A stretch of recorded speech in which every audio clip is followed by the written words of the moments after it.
Charles Overall. As stated above, I'm going to be discussing President Abraham Lincoln.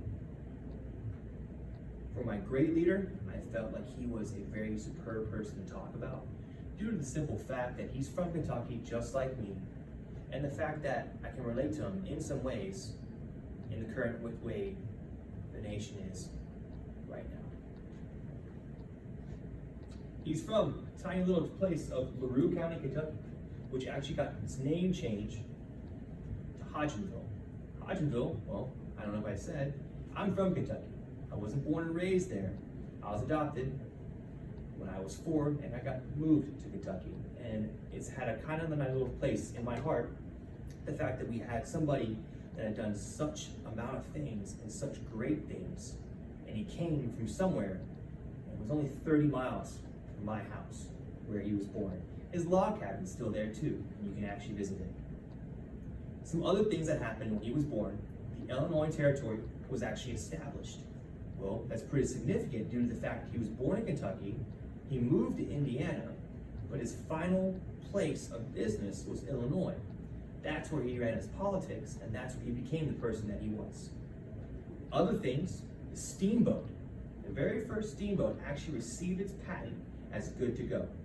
Well, that's a big deal because think about it. The form of transportation back there wasn't cars, wasn't bikes, wasn't Ferraris or Lamborghinis. It was a steamboat.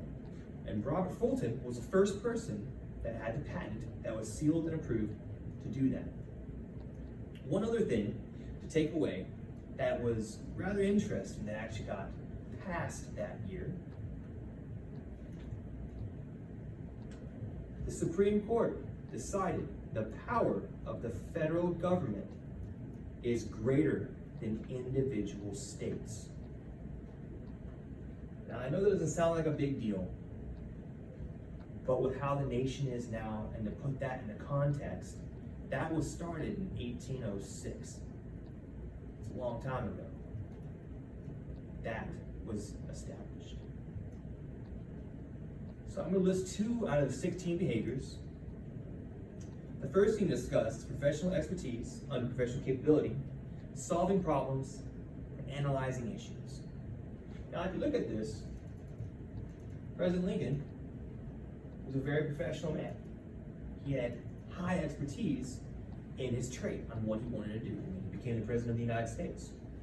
Solving problems, again, he was good at it. He was smooth, and he could talk his way in and out of things and conversations and issues. The only thing that I found hesitant with him is during his presidential run, he never really took a firm stand on slavery. He never 100% came out and said, I support this. He never did it. He did it 2 years after he was elected when he signed in the Emancipation Proclamation. Now, I'm not going to sit here and judge him and be critical of him. That was a big decision for that time and era. You had a nation that was split between the two.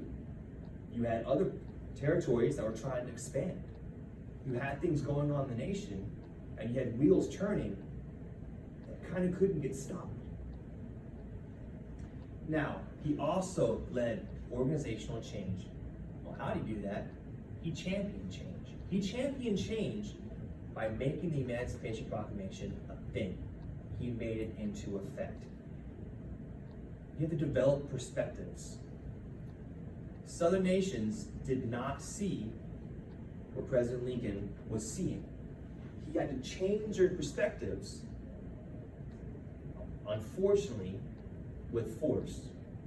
But towards the end, he did try and champion change, because he tried to make it a peaceful coming back to the Union, as a president of the United States should do. Also, he connected to the outside world. Think about it. One of the greatest up-and-coming nations in the world is having a power struggle in the country.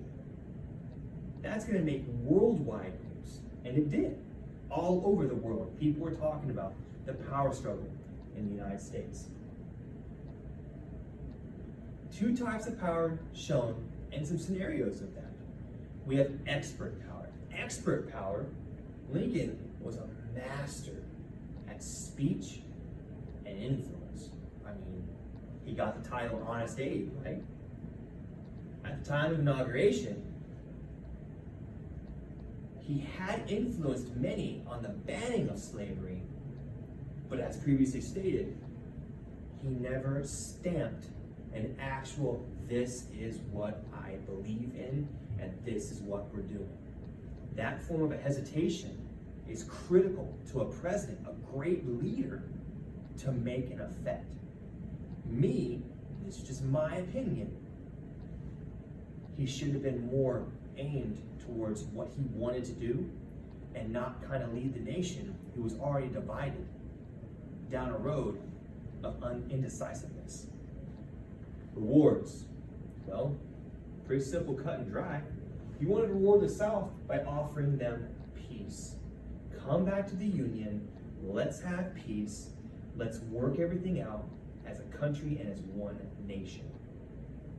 He also told the nation that to bring peace, there needs to be equality.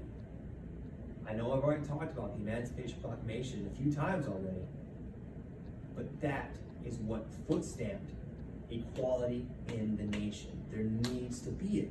There should always have been it. And I couldn't have foot-stomped it enough. The overall aura was peace. He wanted peace. He passed something people didn't agree in the South. The South was on the fence. They were getting beaten in every single battle, and it was at a point that Lincoln was like, let's just bring peace together. Now, some success and some failures. The overall success of Abraham Lincoln, President Abraham Lincoln, well, the Emancipation Proclamation. That's pretty cut and dry. But he did have a soft nature. And not being firm enough on what goals he wanted to achieve, I don't want to go as far and say it's a failure, but I want to say that it's a lack of him applying himself to a nation in turmoil that needed some guidance, needed a plan A, the plan B, this is how we're going to get there. He was smooth and soft in the views of America at the time and could handle his own in a debate. One individual on one of these set debates called him two-faced. You know what President Lincoln's response back was? He was cool and calm, and he said, if I had any other face, why would I have chosen this one? Just gotta throw that out there. And also, being from Kentucky makes me very proud of the things that he did, the changes that he made, the stuff that he implicated, and the stuff that he got the motions rolling on. What distinguished him as a great leader? Well, again, the Emancipation Proclamation. He brought back the Union for the most part. There was a few bickering towards the end to bring back the remainder of the southern states. He wanted overall peace in the country, and he wanted to make it quick. He wanted to bring America back to where it was, everyone at peace, everyone on the same page. But as a president, then and now, probably as any presidency, as we've been reading with all the modules and all the leadership stuff we've been doing from week one, it's hard. It's difficult. You're not always going to appeal to everyone. You're not always going to make them happy and this small little crowd over there happy. It's just not going to happen. You got to sit there and decide for what's best for the country, what needs to happen, what needs to change, what can I do to make things go into motion to have as many people as possible happy with that decision. With malice towards none, with charity for all, with firmness in the right, God gives us to see that right. Let us strive to finish the works we are in, to bind up the nation's wounds. These are words from President Lincoln in his second inauguration speech. He was ultimately murdered by John Wilkes Booth 6 months later after the speech. Again, good morning, good afternoon, good evening, whenever anybody's watching this. My name is Charles Overall. And I really, really hope you enjoy my leadership and great leader